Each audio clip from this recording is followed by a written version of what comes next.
Running is the first episode of the scheduled to be 4-episode long final season of Telltale's Walking Dead, and this season will wrap up Clementine's story. And it seems as though the Telltale style is being completely revamped here. Everything is over the shoulder, more like a third-person action game. Combat is no longer primarily quick-time events. There's a very shallow but still existing combat mechanic. It doesn't feel the smoothest, but it's a nice and welcome change.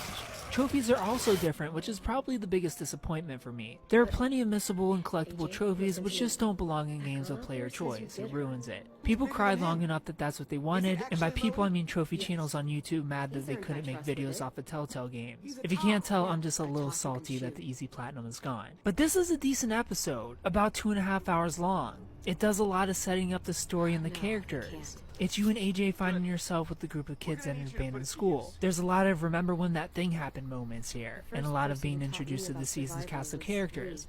Sadly though, not much excitement here. Things really pick up in the final 10 minutes or so, but up to that point this episode is fairly slow and boring. I was falling asleep trying to get through to the end. Thankfully Telltale's team does a great job of writing, so I have my feelings for certain characters already, so I guess this was necessary. However, I feel this would have made for a better episode too. I kinda want to be shook and hooked before I get to know a new cast. It would have been nice to just get a full AJ and Clem episode first. But as it is, there's not much here to get excited for other than the new delivery. This episode just feels super dragged out. But this could be because of its more third-person action adventure feel compared to the adventure game feel of the past. I'm interested to see where things go, but as of now, nothing has me wondering or caring what happens next. You're not left with a mystery cliffhanger. It's more of a, well, that just happened. And I'm not really itching for more. Of course I'll play through this season as I love Telltale's The Walking Dead and I love Clementine. I would have just hoped the final season would be non-stop craziness. Again, things get a little crazy at the end and I hope the momentum stays going.